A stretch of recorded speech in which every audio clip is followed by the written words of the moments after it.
I just told Mike Wilson just a second ago that when you're surrounded by legends like this, you don't dictate when they sit down, they dictate when I start. So I'd like to start off by saying good evening, ladies and gentlemen. Tonight, we pause from the excitement of football to celebrate something even greater. The men who helped build the tradition, the pride, and the legacy of Raceland Rams football. The Raceland Football Legends Hall of Fame honors individuals whose dedication, determination, and accomplishments have left a lasting mark on our program.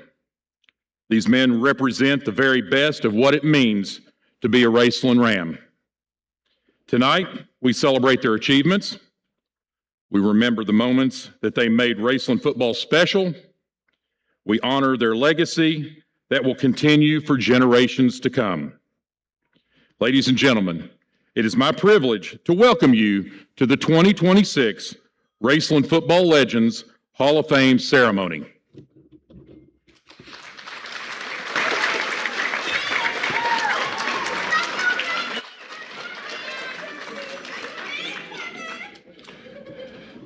Starting off from the class of 1957, number 77, Charles Edward Huffman.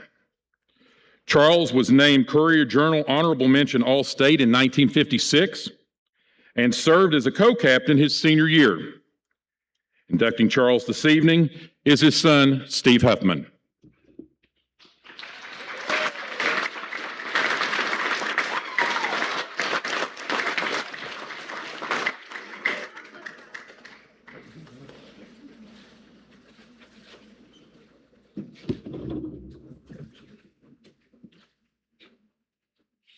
Good evening, everyone. If it hadn't been for my wife, I wouldn't have nothing to read to you because I don't know how to make a speech. But standing here tonight is a true honor to our family. I want to thank the selection committee for choosing my dad, Charles Huffman, for this amazing honor. Dad never worked for an award or praise. He just loved playing football for the Raceland Ramblers. While I can't quote you all of Dad's stats, I do know he achieved the title of one of Raceland's captains and further played football career at Moorhead. Dad was a avid fan of Raceland. When I played, he never missed a ball game. When my boys played, he was there. If it was 100 degrees outside or it was 30 below, he was sitting in the end zone watching them boys play. And if he was alive today, he'd still be coming watching them play. Thank you all so much.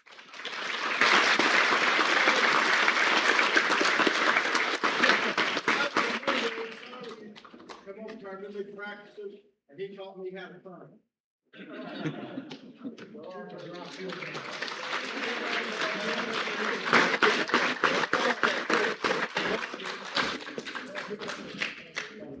From the class of 1970, number 22, Kenny Clark.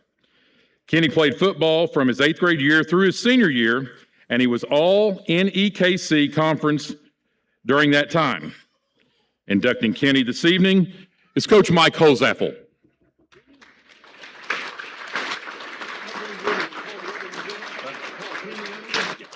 No, Kenny will come up after you speak. Oh.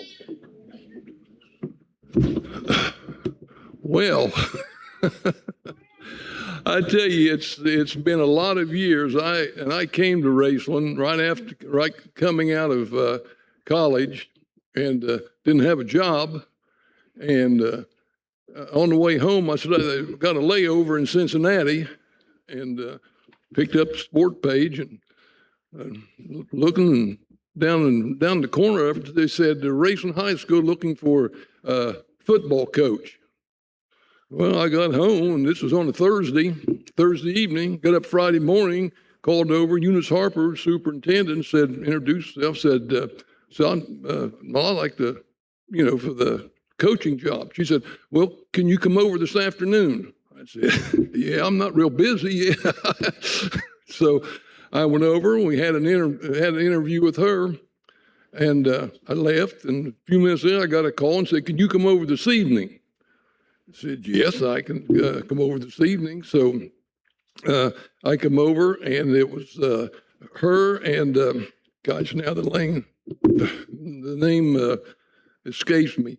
Anyhow, they said it was a member of the school board. That's what it was, and we talked and everything like that. And they sat there a while and said, "Would you excuse us for just a minute?"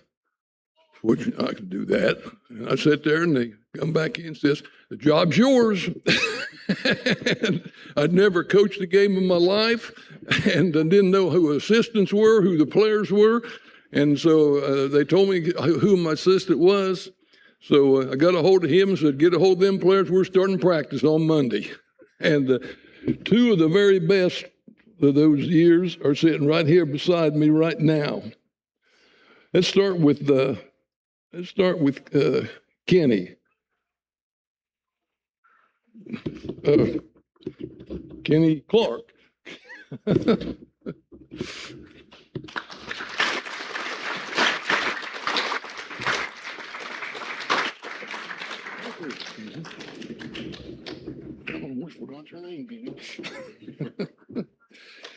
Kenny was a running back for us then, and I'm going to tell the story about the run down the sideline. Yeah, go ahead. You determined who won.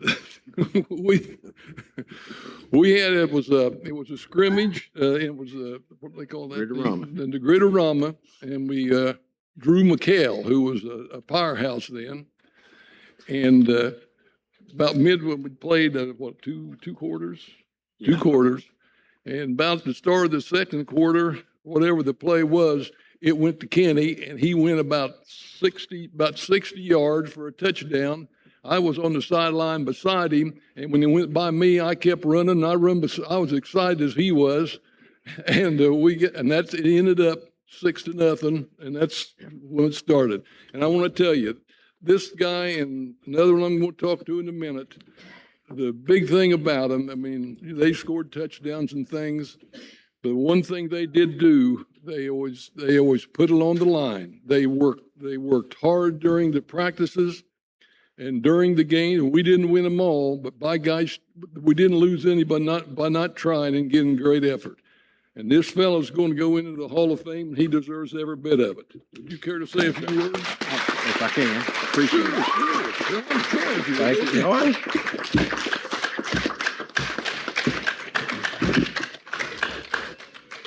Okay, Mike Wilson called me a couple months ago and told me about this, and I was kind of in shock, didn't know what to say. I don't even know if I thanked him or not. But I appreciate it. I've thought long and hard since, and when I found out Rick was going in with me, it meant a great deal. Me and Rick had practically grown up together. We're 2 months apart. They lived right beside us when we were babies. We used to go through the underpass in a double-wide stroller, Rick laughing and me crying, but that's just the way it was back then.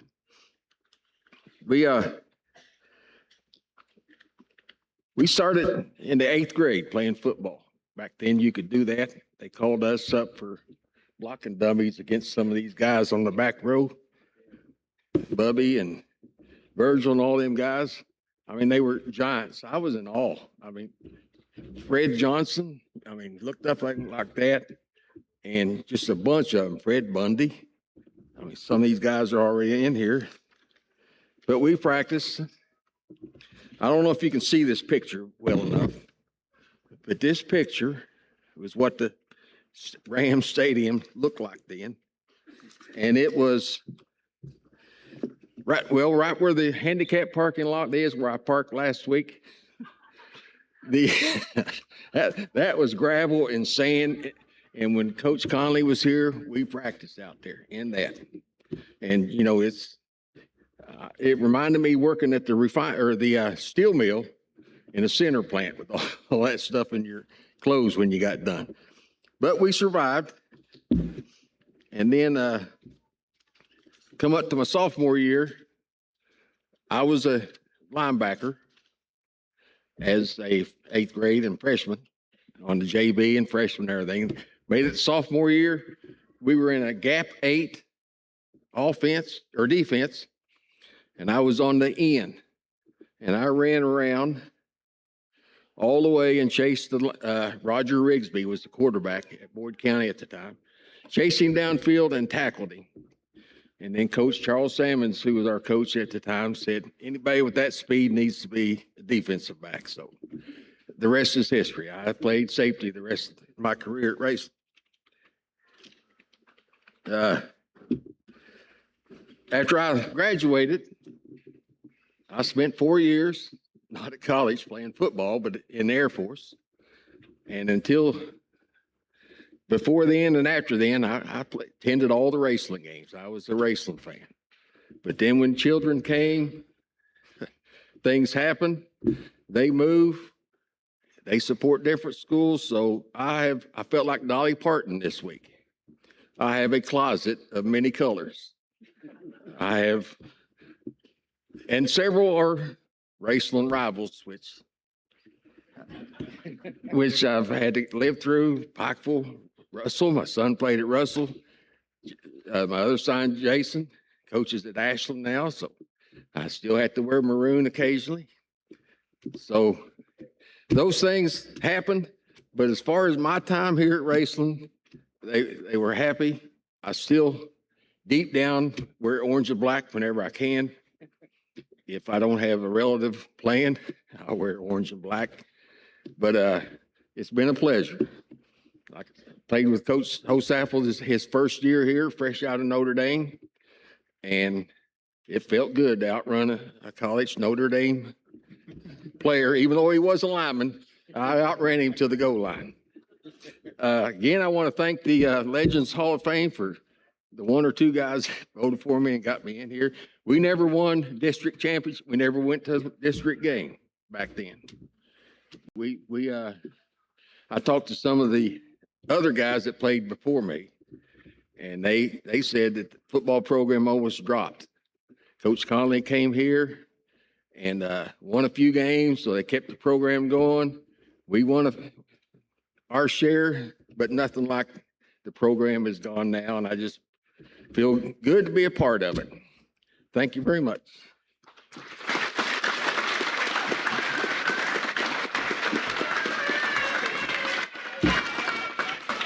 Thank you. Okay, Kenny.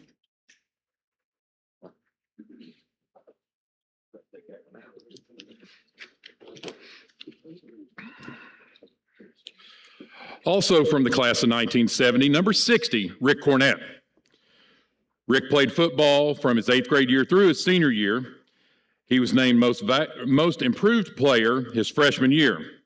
He was a member of the varsity R club from his freshman year through his senior year. He was named co-captain his senior year, along with all NEKC, the Lions Club Sportsmanship Award winner. He was on the all-area team his senior year, as well as he served as strength coach for Raceland from 2006 to 2008. Inducting Rick this evening is Coach Mike Hosaffel.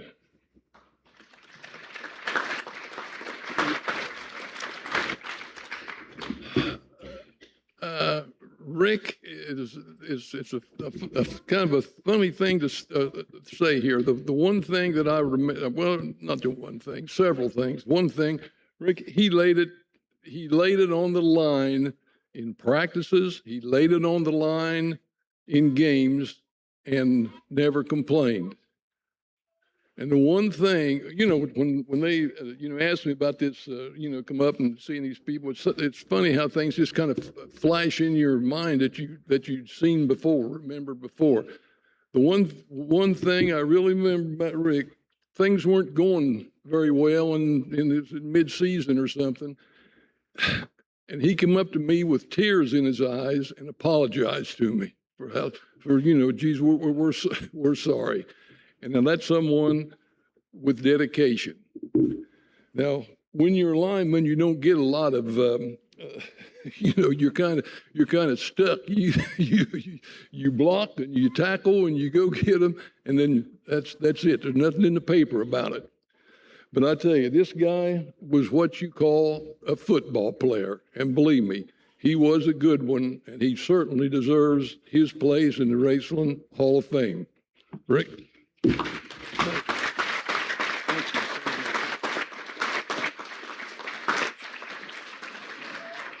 Thank you, guys.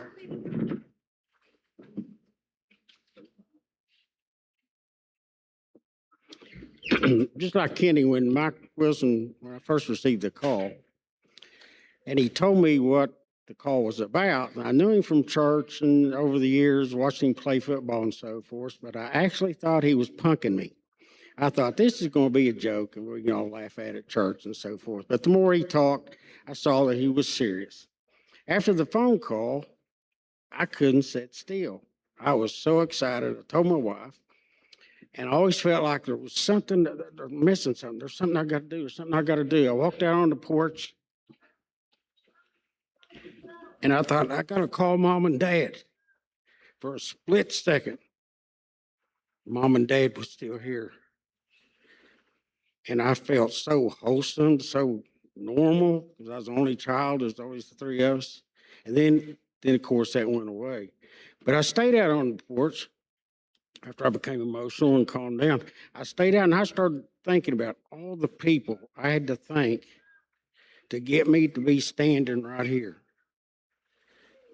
My classmates, the teammates, definitely coach, our second string who stood and during our practices would line up our offense and defense of the oncoming team for the Friday night. The managers that took care of us all through the games, that was right there behind us taking care of us. But in the 8th grade, if you don't know technique, you just don't know technique. And technique is in anything, cooking, sewing, any sport, anything you do, there's always a technique to it. And the only technique I knew about getting to the runner was when we played sandlot football, Kenny, our friends, and electric football. Yes, we played in plenty of electric football where you lined up your lineman way to get to the quarterback. So my first physical drill I can remember was an offensive guard, a running back, and a defensive lineman. Of course, you would butt heads or try to get to the back, and the lineman's trying to keep you from it.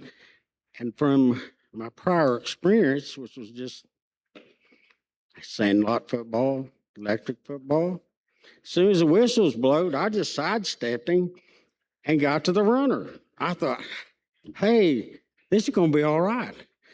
I thought, as I walked back to get back in line, I thought, I need to talk to the coach after practice because I've come up with the way we're going to have a winning season. It wasn't too long after that, I was pulled over to the side and said, that's not what we're practicing, Rick. We're practicing to you to stay low, shoot out fast, keep your feet moving. I'm going, oh gosh, all these things to remember. I should have brought pen and paper with me. But on with practice. But what I did learn from that was just that first big hit and all this going on and excitement. I loved that game enough that I didn't play any more baseball. I'd played baseball since Pee Wee Little League. Excuse me. And the one thing after the games, my dad never played sports. And he asked me the toughest question. It was the same question after every game. Did you give it your all? Man, that's a tough question.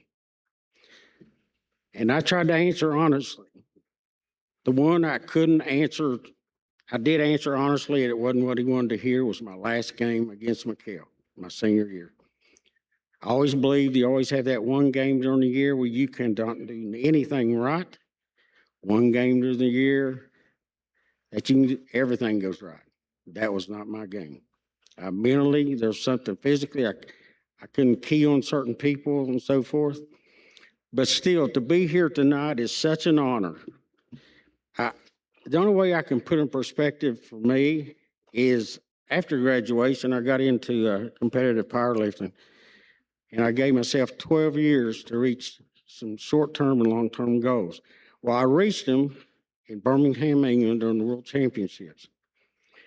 But what's different is on the train going back from Birmingham into London to get the plane to fly home, I was already calculating what I wanted to do for the next 6 months.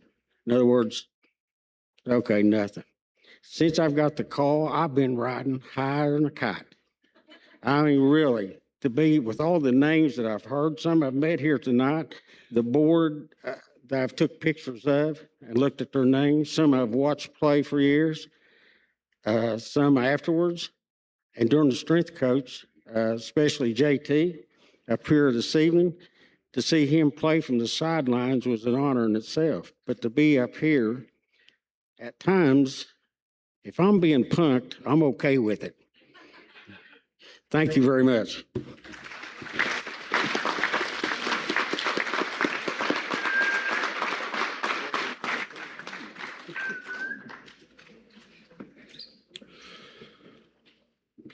From the class of 2003, number 22, Matt Boyd. Matt was a two-time All-Area punter in 2001 and 2002, as well as a second-team All-State punter in 2002. Inducting Matt this evening is his brother, Aaron Boyd.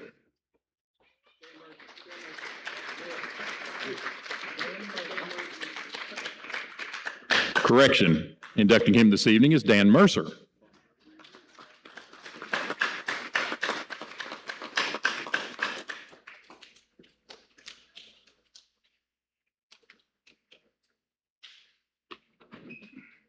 Sorry, Coach. That would not have surprised me that he pulled that on me. Asked me to come up here and then let Aaron do the honor. What a guy, what a guy. It's always an honor and a privilege to be here at this celebration. Good men and so forth, and good community. There's no place like Raceland. I just can't explain it. But I can explain one thing is back in the old 60s, I played against 4 or 5 of these guys back here in the back. And I played at that old school, McHale. And in 61, I was a freshman, and we handily beat Raceland. But as the time went on, they progressively got better, much better. And when we were seniors, Kenny was a score 13-12, something like 7-6 or something like that. Kenny can't even hear me. But anyway, and what was it? 14-13. Danny knew it. And they'll tell you today that we cheated them some way. I don't know how it was. But I never will forget, I was a senior, and we were expecting an onside kick. And Raceland were tough kids. They were dirty kids too. You knew you were going to get hit by that bunch. And I was thinking, oh, please don't kick that ball to me. Please don't kick that ball to me. And Coach Sims, who was a graduate of Raceland, he was my head coach, and he said, just cover the ball up. They're coming at you.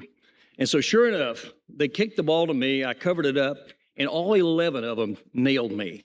I never will forget. And they cheated, they bit, they scratched, but they played the game like it was to be played. And that's just tough and so forth. And you know, this team of 26, I look out here, I've been watching them here, and their body movement and all that. They've worked hard to get here, and Coach Salmons and Hack and Fannin and Mills and those guys, hey, they do a great job with our kids. And I'm just so proud of this football team and the way it has evolved through the years.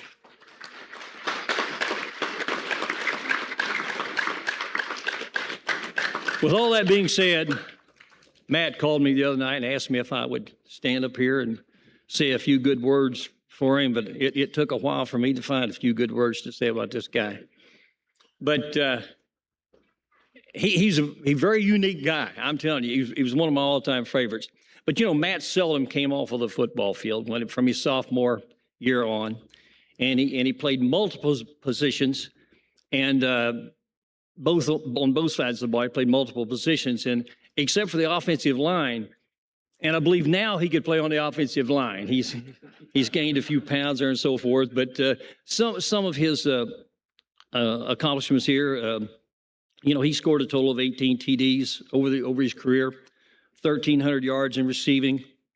On the defensive side of the ball, he had 11 interceptions and numerous tackles. And like I said, he played multiple positions. He was a two-time All-Area performer and second-team All-State. And, Matt also was on our state track team that year that won the state. And what a group of kids that was. And I'm sure that Matt would, if he had more time, he would probably tell you a lot more about his teammates. Matt's strongest attribute as far as a high school football player, I believe, was just the way he conducted himself. He was a good person in the building. I don't believe that I ever had a negative comment from one of his teachers, and I was the principal then. And he was just an outstanding young man, and he gave you everything he had to give you. And it just thrills me to stand up here this evening and share just this moment with Matt, and I love him. Golly Neds, I've been to 2 weddings in the last 25 years. That was my grandson's wedding, and I went all the way to Pikeville to watch this guy get hitched. So that tells you how I feel about him. Ladies and gentlemen, Matt Boyd, class of 2003.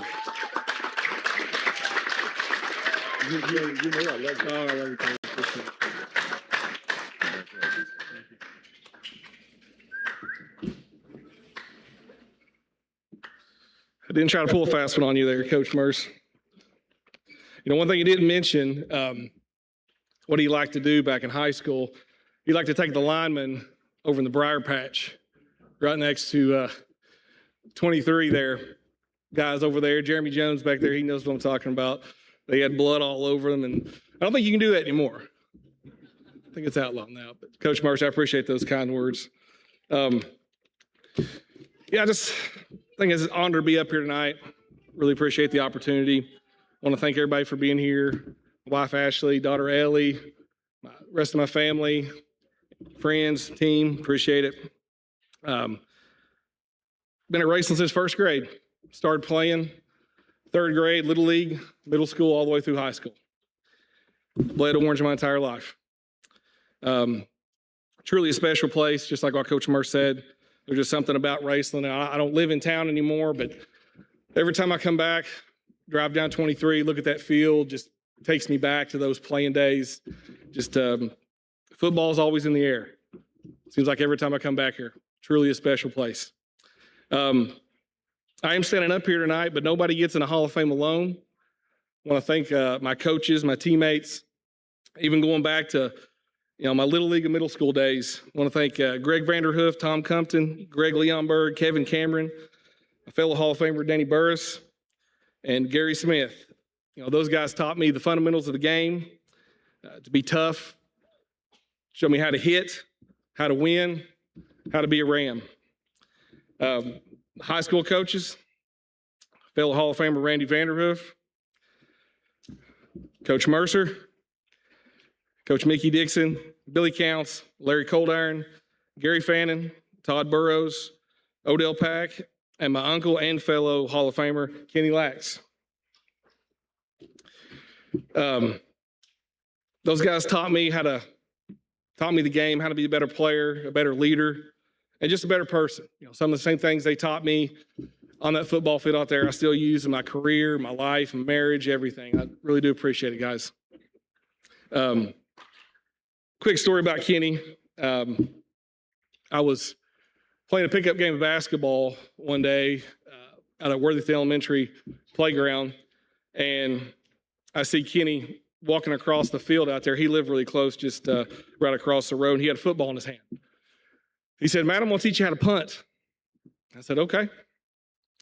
So we sit there about 15, 20 minutes, taught me everything he knows. And, what started out just simple instructions that day out there at Worthington Elementary led to being an all-state punter and going on to punt for Morehead State University. Kenny, thank you.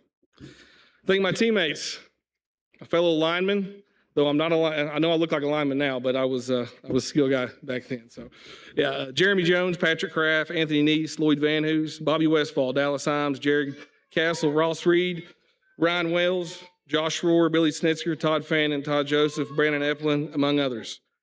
I want to appreciate those guys for blocking for me and for providing pass protection for our quarterback, Aaron Petrie. So without that, I couldn't have got all those touchdowns. So thank you.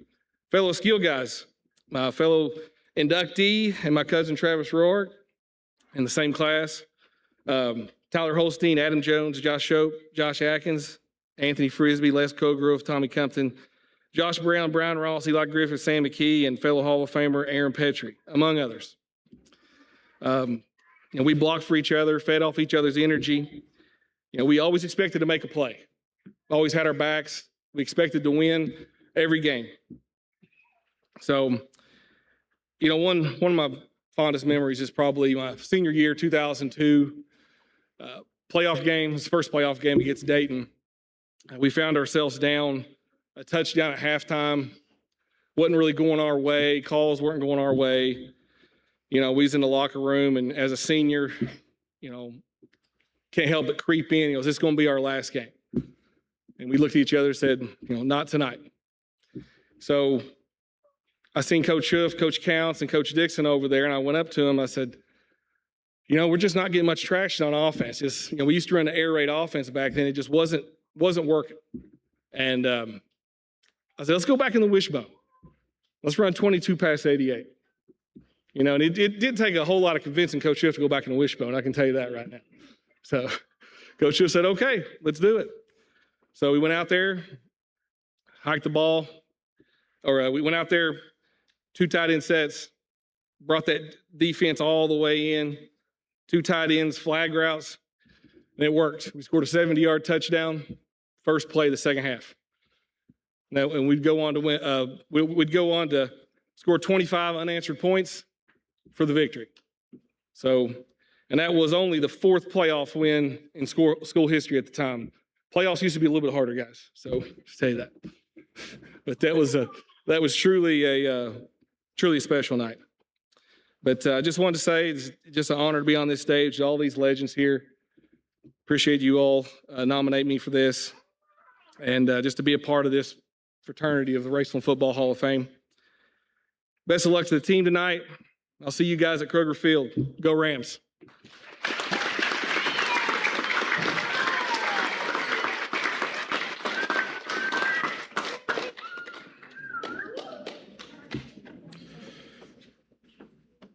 Now, from the class of 2003, number 10, Travis T-Row Roark.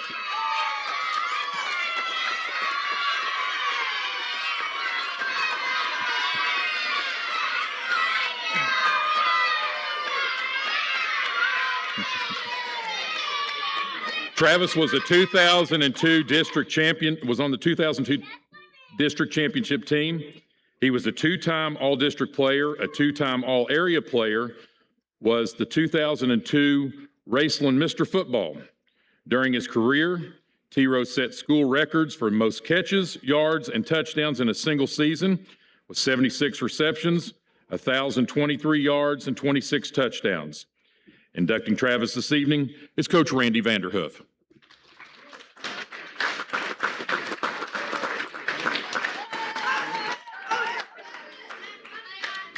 Well, this is a great day for our community in Raceland and Worthington. Anytime you get together to talk football, and especially Raceland football, what a tremendous day this is for our school and for our football program. You guys sitting over here, we got a guy sitting back up here tonight, Kenny Bostick. If you'll do what he says tonight, we'll be in good shape, because every time he used to take the field on Friday night, he says, leave him in a bloody heap. So if you leave him in a bloody heap tonight, you're going to be good on the scoreboard tonight. I'll guarantee you that. Also, too, I couldn't hear very well. That's because I'm getting older, Coach Pack. But Coach Mercer was up here. Coach, I'm glad you went back there, because our first experience in a game, Coach Mercer headbutted me at Putnam Stadium, and I think I bled a lot worse than Coach did that night. And back here in a few minutes, if you hear a man stand up and say, Vander, if you're talking too long, that's Coach Pack, because Coach Pack used to stand on the top, said you missed another block, Vanderhoof. So yeah, it's good to see Coach here. And Rick Cornett, I mean, I don't know if Rick said anybody knew that or not, but I don't know if he still is or not. He's a world record holder in his division for squat. I mean, it's pretty amazing what Rick did here as a player and as a man, and he's a good Christian man, and I'm glad he's behind us because if anything breaks down, he's going to take care of everybody, I'll tell you that. But it is really good to be here today, and it's exciting to be here today to talk about Travis Rowart for just a few minutes. You know, like in life, you go through different stages and different seasons. Our football program at that time in 2001, we were going through a real transition in our program. One of the things was they wanted to get rid of the head coach and get somebody else. That was one of the things that was going on. So we started looking around at our personnel, and we started looking at our JFL, the kind of kids that we had here. And we started looking at the region that we were in. We were in that Beechwood, Northern Kentucky region, which y'all know who Beechwood is, but that's a very, very tough region. And all those schools down there had won a state championship. So we thought if we could ever get to that level, we're going to be able to compete with those guys. So looking at our kids, we kind of went to a air raid offense. Tony Franklin came in, and he worked with us on that. And Gary Fannin and those guys, they're still trying to coach me up on that stuff. But Travis Rowart came here, and Travis was about 6'2", about 165 pounds soaking wet. But Travis was a tremendous athlete. And when I say athlete, this don't mean from the neck down. Travis is a very smart player. And he just kind of fit everything that we were trying to do on the offensive side of the ball to try to give our kids a chance to compete and try to give our kids a chance, if we could ever get Beechwood, that we could go compete for a state championship and bring home that big trophy. Hopefully you guys can do that this year. But Travis fit everything that we needed. But the biggest thing, though, with Travis was how he prepared to play. You talk about an athlete physically, he's also mentally, he was smart. And the biggest thing about it, too, was he had a competitive spirit about him. Travis had a tremendous heart when he played. The big thing about Travis being an athlete, too, you know, some guys can perform in those games when you're going to beat somebody. We didn't have running clocks back then. Sometimes I wish they were, you know, on the other end of it. But, you know, Travis, he played in the biggest games, on the biggest stage. He was the same way in baseball. You know, give Travis the ball. He wanted to be the guy pitching the district game when your season was on the line, or the regional tournament game. Or like in the district championship, probably made one of the finest catches that we've ever seen here at Raceland. The outfield went over the fence and robbed a home run. But, you know, all those things, and they talked about all the things he did on the field, and he was a tremendous, tremendous player, no question about it. Probably one of the best we've ever had here, no question, especially as a receiver. But, you know, the thing that impresses me most about Travis is, and I know Coach Hosaf will talk about this too, is how these guys end up after they leave.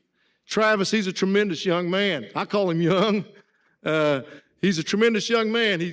His dad, they built a fine home right across from where we live. And I'll tell you, T-Row, it's probably the biggest basement I've ever been in. I'll tell you that. But the thing about Travis is he's got a great job. He goes to work every day. He works hard. Not only does he work hard at his job, he's a good father. He's a good family man. This past week, I believe it was Wednesday evening, we got in, I don't know, about 8 or 9 o'clock. There were 10 kids over there in his driveway and his garage over playing ball and fussing and fighting. You know how kids are. That's the way Travis is. Not only does he do that, Travis works here and he coaches, he coaches one of our JFL teams. So I'm sure on Friday, if you're not doing anything, him and Aaron would love to see you up here at the JFL field to help him paint the field. He's up there on Fridays doing that. He's up there, and they've also built a nice practice area up there, him and his dad and Aaron and those guys. And then when football season's over, he's not done. He works with the kids in our YBL here in our basketball. And he's not done when basketball season's over. He works with our kids here in this community during baseball. That's what it's about. You know, lots of times you think it's about playing ball and all that, and hopefully sports does teach you good sportsmanship, teamwork, and what it takes to be dedicated and commitment to things. And Travis learned that through sports and also through his parents. But I'll tell you what, Travis is a fine young man. Now, the only thing we get, if we can just get Travis to come to church with me a little bit more, it'd be a perfect. But he's almost there, I'll tell you that. I'll tell you that. There's nobody else more deserving to be in the Raceland Legends, and we were just so grateful that we were able to coach him for a little bit. Number 10, Travis Rohart.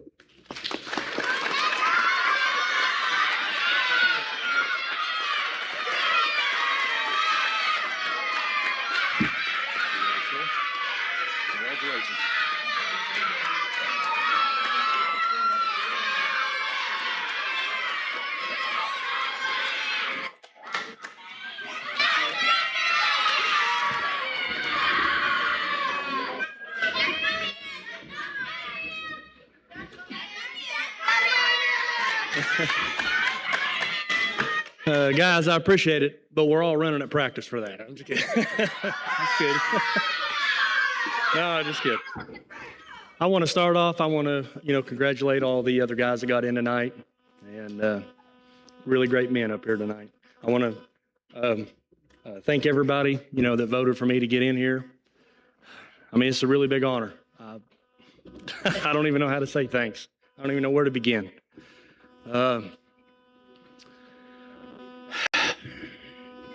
I really don't want to sit up here and tell a lot of war stories. I really just want to thank all the people that really helped me get here, all the people that are still helping me today. I want to start off with my mom. She made sure everything was ready for me, every practice. Always got me to practice, clothes, everything. And always went out to eat after practice. She made sure everything went smooth. My sister Allison, a lot younger than me, they had to drag her to every game. She probably didn't want to be there, but she was there. Like to thank my Uncle Ricky. That's my mom's brother.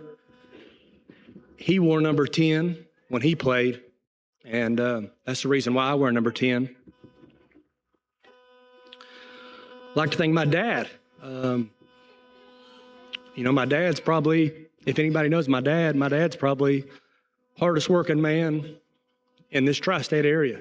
Retired from the steel mill and still working to this day. I mean, he'll probably die out on a job site one day working just because he loves to work. And that's how he taught me to be. I'll tell a quick story about my dad. I was a young boy, probably 9 or 10 years old. I was playing baseball. I was just like any other kid, scared of the baseball. I kept stepping out of the batter's box. And, my dad and everybody was frustrated. He took me down to the field one night, had an old pair of work boots, long bolts about this long. He drilled them in the ground, and I had to get in the boots. He tied me up. I couldn't move, and scared to death. All my friends was watching me. He was throwing balls behind me, hitting me. My dad worked with me more than any other dad would work with their kid. I practiced like everybody else practiced, but when nobody else was watching, I was doing extra with my dad. And that's why I'm up here today. I mean, when nobody's looking and nobody's around, that's when you get really good. And I hope you guys remember that. It's all about putting in extra work. We're not very different from each other, so the ones that want to work a little bit harder, those are the ones that's going to be successful. I want to thank all my family and my wife, Amanda. It's funny, everything goes in a full circle. My wife is very similar to my mother. She makes sure that everything is taken care of for all the kids, no matter what it is. The food, the concession stand, the jerseys, it doesn't matter what it is. Everything's taken care of. And that's the same way my mother was. All the team meals, we didn't have to worry. All we have to do is play football. All I got to do is coach now. And, that's because my wife takes care of all that. I want to, my oldest daughter, I got 5 kids. My oldest daughter graduated here. My other daughter's a freshman. She's playing volleyball right now, and, she's in the marching band. I got 3 boys. I got a set of twin boys that are in 5th grade. They're playing football, basketball, baseball, and they're running track or cross country. And then I got my little boy. He's 3 years old. And, they're all going to go through Raceland. They're all going to be Rams.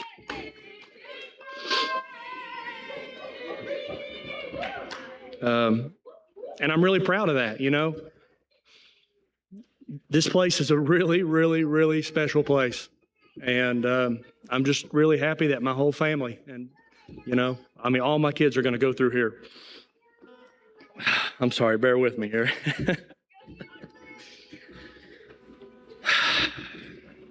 I'd like to thank Mr. Bill Farley, too. I know he's hiding back here behind me, but, anytime I made a big play, anytime that anything went on the field, Bill Farley's electric.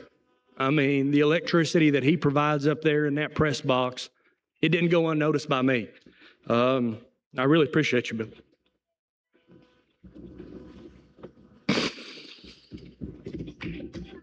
I'd like to thank all my coaches. I'd like to thank Mr. Mercer. I don't know where he is out there, but, I wasn't the perfect kid at school. Got in a lot of trouble here and there, but he was the first person to be right on me and to get me straightened out real quick. I appreciate that. I'd like to thank my coach, Randy Vanderhoof. Coach, he believed in me. He gave me a chance, and he wanted me to be really good. No matter which sport I was playing, baseball, football, if he wanted to win, and he'd put me out there to pitch, and he believed in me. And that's why I did so good, because I felt like he had my back and I had his. I'd like to thank my cousin, Matt Boyd. Probably wouldn't be here if it wasn't for, my other family. I got 2 cousins, Matt and Aaron.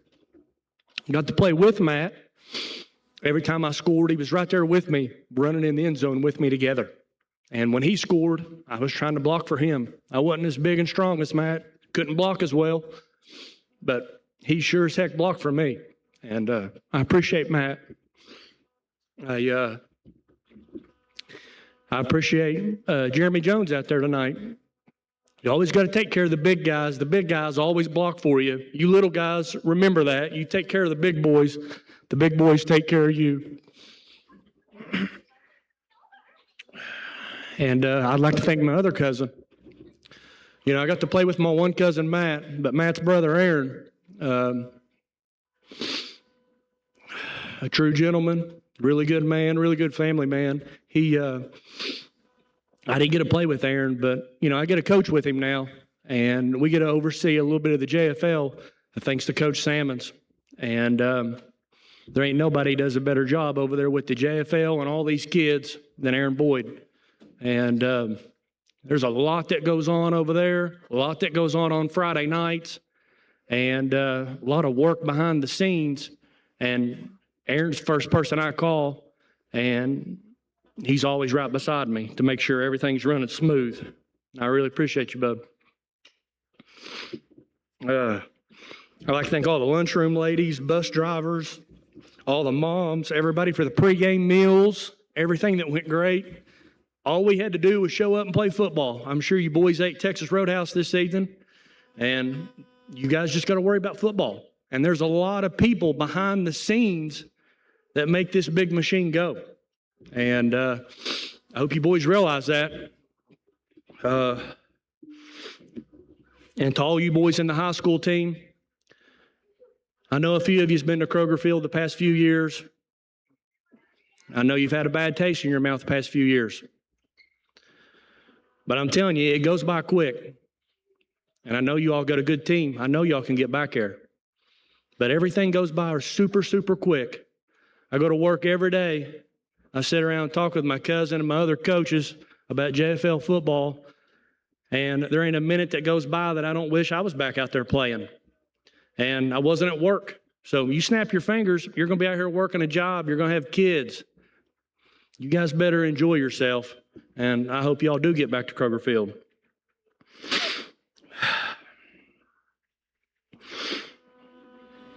I'd like to take a quick moment, and I see a lot of kids out here tonight that I've had the privilege to coach, and got a lot of good young men coming up, and it's really special that single A school, small town like Raceland, can have as many kids playing JFL in all the grade levels as what Raceland does. I'm pretty fortunate that we got all these kids. And I'd like to take a moment, if my team and kids would stand a little bit, maybe we clap it up for them.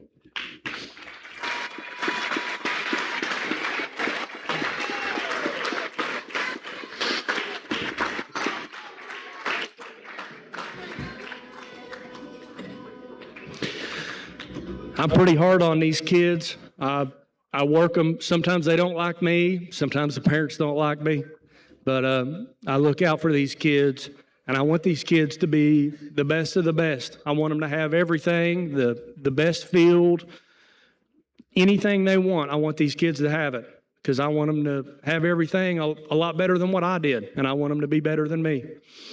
And our JFL, program, I'm sorry, I won't ramble on, but I do want to brag on it a little bit. We've got good coaches in the 6th grade with Austin Johnson. I've got really good coaches, that's helped me. I've got Coach Zach Pritchard. I've had Brian Cottle.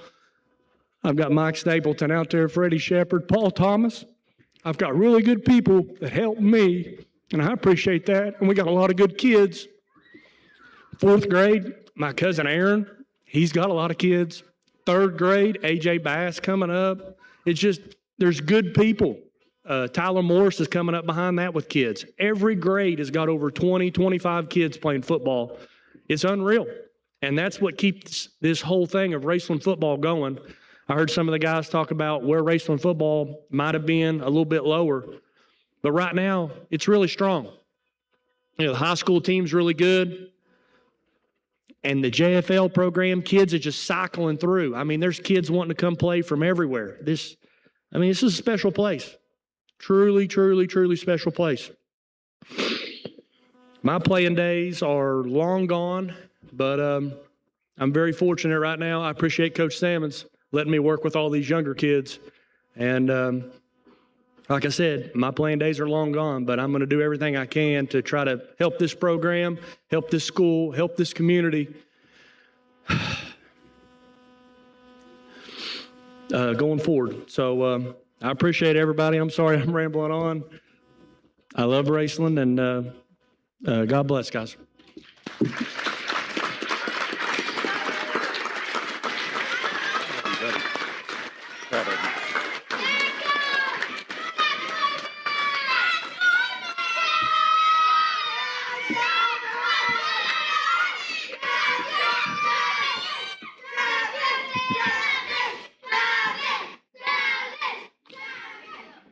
From the class of 2007, number 51, Jack J.T. Forrest.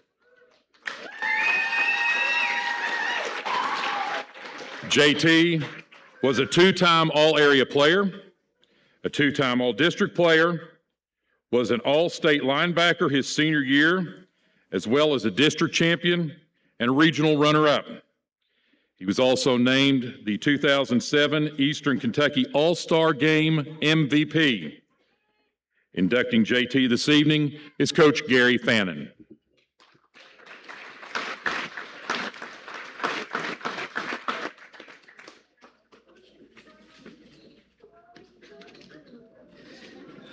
All right. First off, I want to thank JT for, this is a huge honor for me to be able to do this for him. Pretty cool, really. I almost feel like me and him went through through a lot of stuff together. First of all, my first year's coaching, he was in middle school. So I'm coaching middle school, and I'm coaching D-line on the varsity. So I'm kind of back and forth. But, we were so excited about his group, and we didn't have a lot of success in middle school. I won't remind him how many games we won because I'm sure he heard it a bunch, but we weren't very successful. But we were really excited about his group, and That rolled into his freshman year. His freshman year, we had to kind of throw him to the fire a little bit because we knew the next year he was going to have a major role.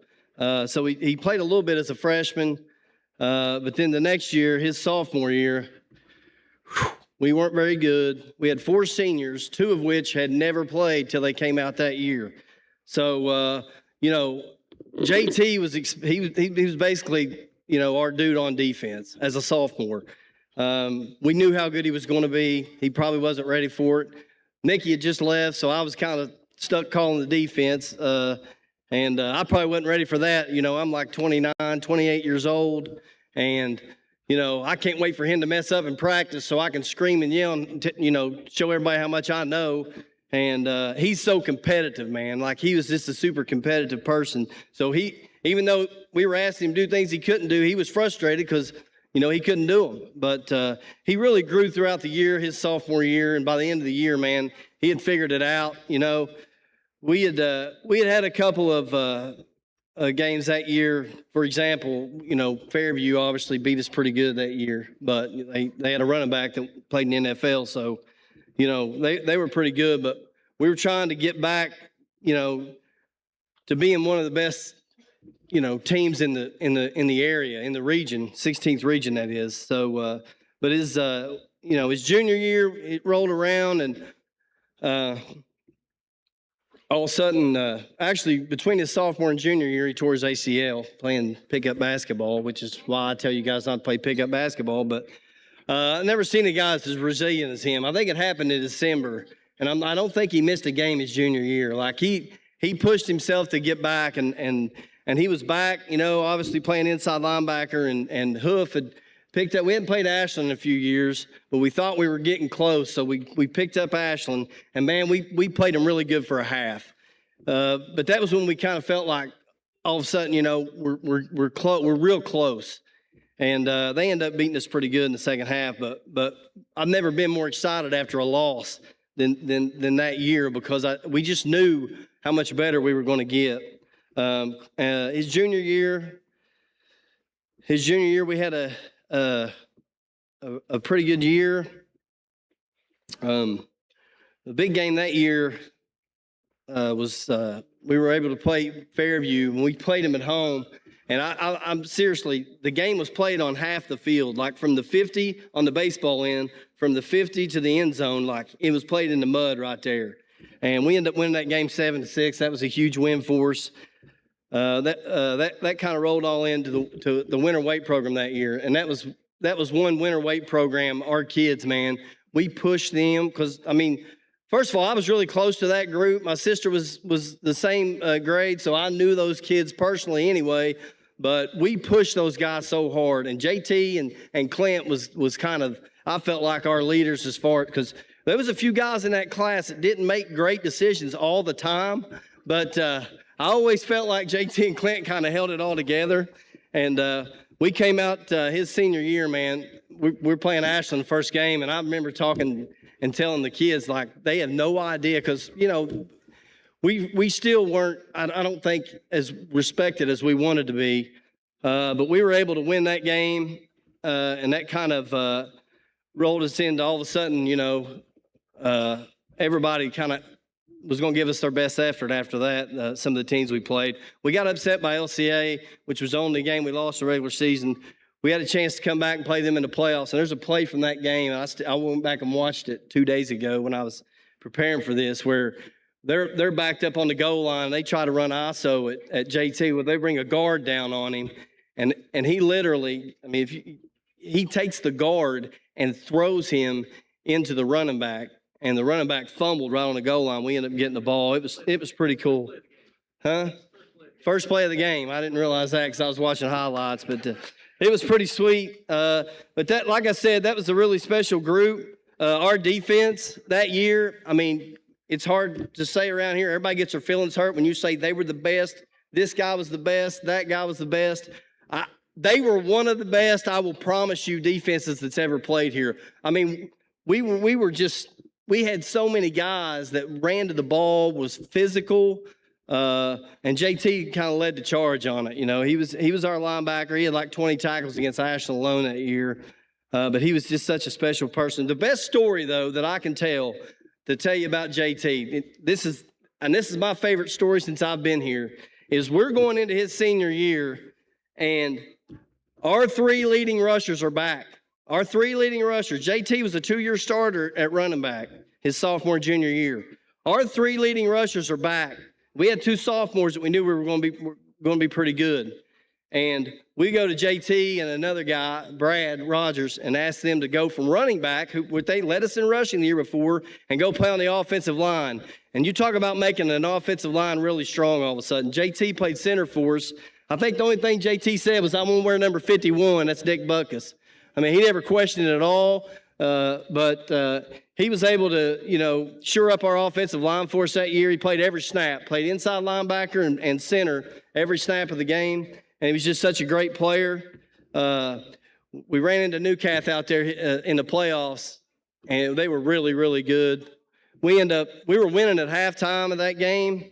They ended up they literally had to throw the ball because they couldn't run it against us, which was, you know, that was a lot had to do with JT. But they ended up running some timing routes and ended up beating us. Of course, they go on to win the state championship a couple weeks later. But it's just a really special for me to be able to present this to JT. I can tell you, his sophomore year, we had lots of disagreements. He handled them great, and I really appreciate him. Congrats, JT, and please join me in welcoming him to this class of the legends, JT Forrest.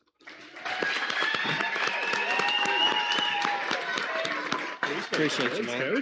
Thank you. I know, right? Thank you, Bill. Congratulations. Thank you. Good to see you too. Kids are going to jet out of here. But All right, good luck. Have fun tonight. I know. Thank you, Coach Fannin. Appreciate that. I'm going to put my eyes on here. I can't really see. One thing I'll say before Coach Fannin leaves, I mean, obviously a lot of memories together with him while I was here, but our senior year, he used to always tell me before every game that I was the best damn player on the field. No joke. He told me that every game, whether it was true or not, I don't know. I mean, we'll find out. But he had me believing it, which was great. That's the motivating coach he was. But the funny thing, I don't think I ever told him, I still think that way today. Granted, I work in like sales, so I think I'm the best damn salesperson this day. So thank you, Coach. Appreciate that. And also, we're also Bears fans, so I got to celebrate that as well. Yeah, so I mean, I wanted to write a few things down here because I knew I'd forget half of what I wanted to say, but it's truly an honor, not only to be inducted into this Hall of Fame, be back here in this community, but really get, inducted with these fellow players up here as well. I mean, I got to watch Travis and Matt play when I was in middle school. Rick coached me a little bit there in the weight room, and also Steve too. I play with his son and fellow Hall of Famer Clinton Thompson, so it's a real honor. So thank you all. When I started thinking about wanting to stay up here, I was flooded with memories from my time in this community, from the games, times with friends, everything in between. Even the 2 summers where I cut grass in this school system and waxed every floor in a single building. So thank you for that. I just really try to figure out how to sum all that up into one word or a saying. And really the thing I keep coming back to is family. When I start thinking about, that's really truly makes this place a special place and the community so special. But, when I look around the room, I see so many people in one way or another that I consider family. I mean, of course, I've got my parents, my siblings, friends, everybody out there, but, sorry. Yeah, I'm just extremely thankful for everybody who's out there with me, even putting up with me running around the streets of Raceland, maybe getting into a little bit more trouble over in Worthington. That seems to always happen over there. But when I talk about family, I'm talking about everybody who helped me along the way. The people who encouraged me, cheered me on, celebrated the wins, coached me through the losses, and really quite even the people who fed me. I'm pretty sure that Lori, Don, and Zach Rambo are at least partially responsible for me being a 250-pound running back in a passing offense, mind you. So thank you all for that. There really is there's an old saying out there. It takes a village to raise a child, and honestly, I think I'm proof of that. And when I think about family, I can't think about all the other generations of students and student athletes who walk these halls and the legacy this community continues to create. I think it's pretty amazing that my niece now walks the hallways here, Lily, and that I get to be inducted with my brother and also my brother-in-law as well, future also Hall of Famers out there. Though I will say, I'm kind of curious about who does the voting for the Hall of Fame. I'm a bit miffed that my brother got in before me. I don't know. I need to talk to somebody about that. But I'll give you this one, brother. You can have this one. Offensive lineman needs some love as well, but to this day, I still don't think he could block me. So want that on the record. And really for the young players, I know they're not here right now, but really anybody in this room, my advice would be really simple. Embrace this community. Take the time to get to know the people around you. Talk to your coaches, your teachers, your counselors / art teachers out there, your neighbors, the janitors. You're okay, buddy. That's my son, by the way. Hi, Luke. Oh, bud. Okay. I know, right? But really, talk to everybody you can out there. You never know where a conversation or relationship might lead you. Really, these people have all of life lessons to share with you that will take you much further than you can even imagine. Really, obviously, I enjoyed my time here, but I won't stand up here and tell you it was the greatest time in my life. It certainly was great, but I've been incredibly lucky in my life. I gotten to travel around the world. I've gotten to live in some amazing places. I got to marry the woman of my dreams. I get to raise a rambunctious little 4-year-old who's crying, all out in my home, where I live now in Colorado. And I don't say that to brag. I say that because I truly believe that many of the lessons I learned in these halls, on these fields, and in this community led me down that path. The friendships, the coaches, the wins, the losses, the people who believed in me, and even the people who probably wondered what the hell I was doing sometimes. All those experiences helped shape who I am today. So my hope for the young people in this room and everybody in this community is embrace this place, make the most of the people around you, and then go out and find your own adventure. It might look a little bit different from mine, and that's really the beauty of it. Just remember where you came from, remember the people who helped you along the way, and never underestimate the impact you can have on people who come after you. Like I said, thank you all for this incredible honor. Truly grateful to be a part of this Hall of Fame, and even more thankful to be a part of this family. And as always, go Rams.